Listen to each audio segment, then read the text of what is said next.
welcome back. It's X-Men time today. So, Mothervine. Sounds kind of benign, doesn't it? But where to begin? To put it simply, Mothervine is a biotech enhancement, albeit a very dangerous one. Mothervine's beginnings can be traced back to the Ultimatum event, which happened in the Ultimate Universe, or the 1610 universe. This event saw the deaths of many popular Marvel characters, including our favorite Wolverine, at the hands of the terrorist Magneto. Then came Ultimate Comics X, where we got to see Jimmy Hudson being approached by the remaining X-Men members, and this is where the twisted tale of Mothervine begins. So, hang on tight as we do a deep dive into Mothervine. But before we proceed any further, consider leaving a like and subscribing to us. It's only a teeny click for you, but it means a lot to us. What is Mothervine? The story of Mothervine is intrinsically connected to Logan Howlett, commonly known as Wolverine. Wolverine spent most of his life fighting in various armed conflicts before he was killed by the terrorist Magneto. Wolverine had a secret when he died, though. He had a son, to whom he had left a message. After receiving the message, Wolverine's son began his journey to learn about his past, and that's how the world became familiar with Mothervine. Jimmy Hudson, Wolverine's secret son, was entrusted by him to his brother-in-arms, James Hudson. James Hudson is better known as Guardian and the leader of Alpha Flight in the 616 universe, but in this universe, he was merely an old war buddy of Wolverine's who fought with him in Iraq. Jimmy Hudson grew up believing he was an ordinary person born to ordinary parents. However, it wasn't as if he didn't have any Wolverine in him. He was wild and a bit reckless, just like his father. One day, Jimmy was approached by Kitty Pryde, one of the few remaining members of the X-Men, who handed him a box of Wolverine's possessions. Most of these items are what you might expect to be passed from a father to a son, except for one thing, a message. Mother is calling her children home. A mutant named Black Box helps Jimmy decipher this message, but neither of them know what it means. Jimmy believes the message was always there, a sort of code. He tries to get Kitty to explain it to him, but she encourages him to find out while also telling him to be careful. As Jimmy and Black Box set out to decipher the message left by his biological father, we see that Mothervine is in a bit of trouble. You see, Jimmy wasn't the only one unwittingly exploring Mothervine. Someone else was too, and intentionally at that. Quicksilver, who also happened to be Jimmy's half-brother on his mother's side, wanted to use Mothervine to reinvigorate the world with mutants once again. As he's about to get his hands on Mothervine, it's activated with the phrase, "Mother is calling her children home," and we're about to see what it's capable of doing. Basically, at its core, Mothervine is a pretty old drug, first created by Hell Industries. They wanted to test it on pregnant mothers to create mutants. These mutant children were latent and didn't even know they were mutants. These latent mutant children could then be activated using the phrase, "Mother is calling her children home." And once their work was done, usually an assassination mission, they'd return to normal, evil, lethal, and effective sleeper agents. In fact, Jimmy's mother and Wolverine's ex-lover, Magda Lensher, had injected a pure strain of Mothervine when she was pregnant with Jimmy, so Jimmy himself is a mutant as well. How does Mothervine work, and what is its purpose? Once inside the Human Engineering Life Laboratories, the same Hell we mentioned earlier, Jimmy and Black Box discover Project Mothervine. Jimmy reads aloud that it was meant to tamper with genes, enhance embryos, and thereby breed mutants who could act aggressively on command. Black Box figures out that they were actually using Mothervine to weaponize mutation. So basically, when Mothervine is injected into pregnant women, it can rewrite the DNA and RNA of the fetus. These mutant children need a trigger to activate and deactivate their latent mutant abilities, mutation on command, as Quicksilver puts it.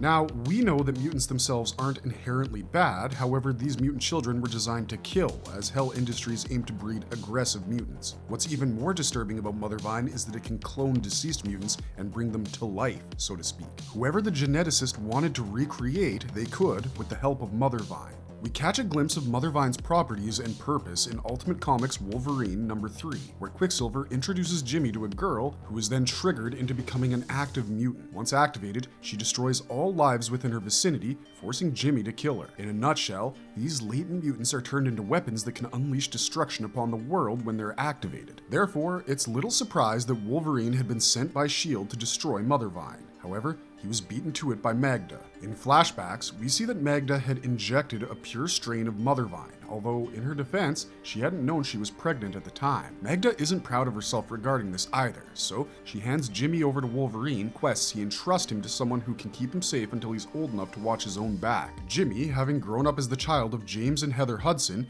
does indeed foster a keen sense of right and wrong, which is also why he wants to destroy Mothervine. However, not everybody is of the same mind. Remember when we told you that Quicksilver wanted to use Mothervine to fill the world with mutants again? Quicksilver, convinced that he's saving the mutant race, wants to get his hands on Mothervine. However, Jimmy doesn't agree with Quicksilver. Quicksilver then tells him that their mother had injected herself with the primordial chimeric DNA from which the formula for Mothervine was derived, and she did it when she was pregnant with Jimmy. What's more, it was also the last of it. This means that Jimmy's blood can rebuild Mothervine, which in turn can rebuild the mutant race. Quicksilver had done a lot of research on Mothervine, but as his research came to light, the remnants of Mothervine had been destroyed, along with all its secrets. So now, all Quicksilver wants is Jimmy's blood. Luckily for the world, Jimmy understands that what Mothervine creates are not mutants, but weapons of mass destruction, and he fights Quicksilver to the death. Ultimately, they are both knocked out by their mother, Magda, who's disappointed in Quicksilver, but rather proud of what Jimmy has become. Can Mothervine be used to trigger secondary mutations? To understand whether or not Mothervine can be used to trigger secondary mutations, we need to first understand who Miss Sinister is. Miss Sinister, known as Claudine Renko, is an antagonist known for conducting experiments on mutants. She frequently clashes with Wolverine and other X-Men. Her involvement with Mothervine begins during a clash between Earth and an alternate reality known as Earth 1610. During this clash, some mutants, including Jimmy, became stranded. This is how these mutants became the new lab rats for Miss Sinister. It is through her experiments on these mutants that the potential for Mothervine to trigger secondary mutations is revealed. What exactly is a secondary mutation? To put it simply, a secondary mutation is an event in which an already existing mutant undergoes another mutation and acquires additional powers beyond their original ones. The most famous example is Emma Frost gaining the ability to turn into Diamond in addition to her telepathic abilities. Back to Miss Sinister, she discovers that all of these mutants have been artificially created.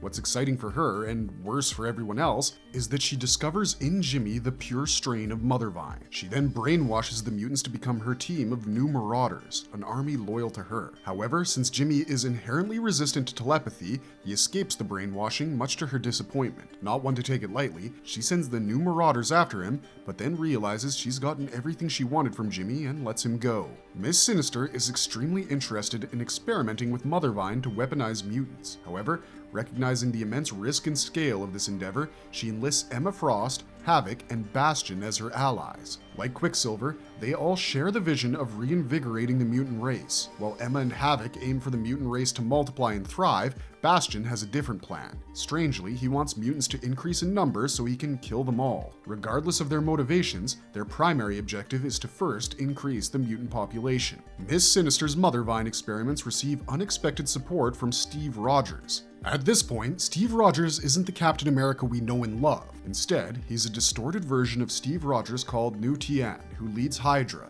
In the USA, controlled by Hydra, Mutant seeks to neutralize mutants by exiling them to a region in California where they're confined. Appointed by Mutant, Emma becomes the new ruler of this region, and many mutants are sent there. Miss Sinister seizes this opportunity to further experiment with Mothervine. During this time, she triggers secondary mutations among the mutants at her will. Miss Sinister's plans go beyond mere experimentations to release Mothervine into the air, which would be devastating as it would quadruple the mutant population, making them the most dominant species on Earth. Why would she do something like that? Miss Sinister aims to acquire a mutant army under her control. Emma becomes suspicious of Miss Sinister's intentions. While Miss Sinister assures her that they will control the newly created mutants once the dust settles, Emma remains wary. Anyway, once Mothervine is released, it not only leads to the creation of new mutants, but also triggers secondary mutations among already existing mutants. Now, if secondary mutations were to give rise to some new powers, it could still be considered fine. However, it went beyond that and left some really dangerous side effects. For instance, while these secondary mutations gave already existing mutants some new powers, more often than not, the mutants ended up losing control of their newfound abilities. Among other issues, these secondary mutations overcharged their powers to such an extent that they suffered from degeneration. What's more frightening is that Mothervine did not stop at secondary mutations, it triggered tertiary mutations in some mutants as well. Some of the known secondary mutations we see happen to Blob, Sebastian Shaw, Toad, and Wolfsbane. In Blob, who already possesses superhuman strength and durability, Mothervine led to a secondary mutation that allowed him to stretch his body. However, due to the instability of the secondary mutations, it also resulted in his disintegration.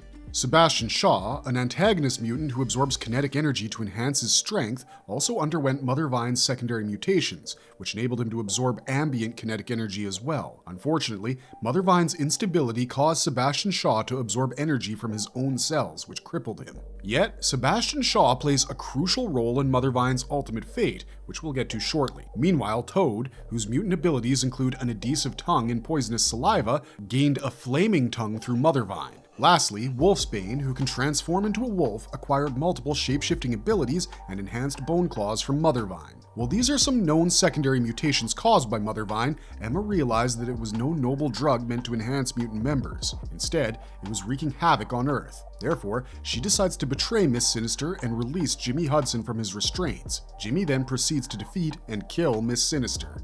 What happened to Mothervine in the end? With Miss Sinister out of the way, you might wonder what happened to Mothervine, right? Well, first you can breathe a sigh of relief that Emma's betrayal came just in time, as Mothervine's catastrophe didn't reach global levels. Nevertheless, the destruction it caused was nothing short of a disaster. Now, remember when we mentioned Sebastian Shaw playing a crucial role in Mothervine's fate? Not only that, but this is where another interesting figure enters the story, Magneto. In a confrontation between Magneto and Sebastian Shaw, Magneto gains the upper hand and offers to spare Shaw's life under one condition. Shaw must provide information about those who controlled Mothervine, including Miss Sinister, Emma Frost, Havoc, and Bastion. Emma had already turned on Miss Sinister and released the young X-Men, including Jimmy Hudson, resulting in the deaths of the new Marauders and Miss Sinister. Magneto then seeks out Havoc. He attempts to convince Havoc to surrender Mothervine, but Havoc refuses. In the ensuing battle, Magneto narrowly escapes. He then enlists the help of Elixir, a mutant with healing and manipulation powers. Together,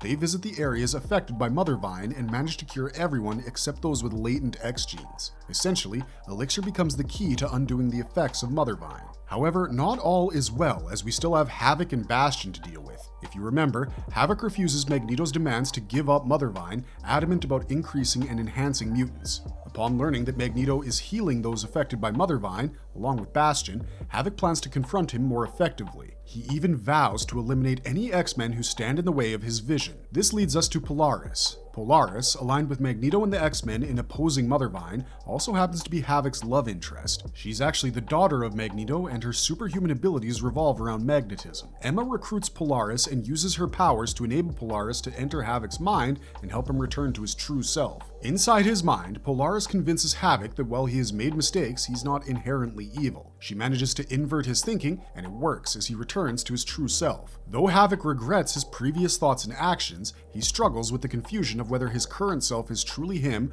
or if his previous self was more authentic. He feels turmoil within, with his former self clamoring to break free, while his current state feels like a mere facade, obscuring his true identity. With Havoc more or less neutralized, that just leaves Bastion. Bastion, angry at Emma's betrayal, decides to fight against the efforts to destroy Mothervine, as his aim is to save mutant kind. However, in his way is Zorn, who believes that he's been lied to, and every time he's set out to save the mutants, the outcome has always been a tragedy. So he fights Bastion, wanting to end both of them. Who is Zorn exactly? Shen Zorn is a mutant who joins the X-Men in their fight against Bastion and seeks to capture the new mutants who have been created via Mothervine. However, his first attempt fails. After he's released by Emma, he once again decides to end Bastion for good by unleashing a power so great that it draws them both into what you could call a black hole. While it did bring about the end of Bastion, it also meant that Zorn sacrificed himself for the greater good. With all of the masterminds behind Mothervine more or less neutralized, Elixir discovers that he's not just able to heal those affected by Mothervine,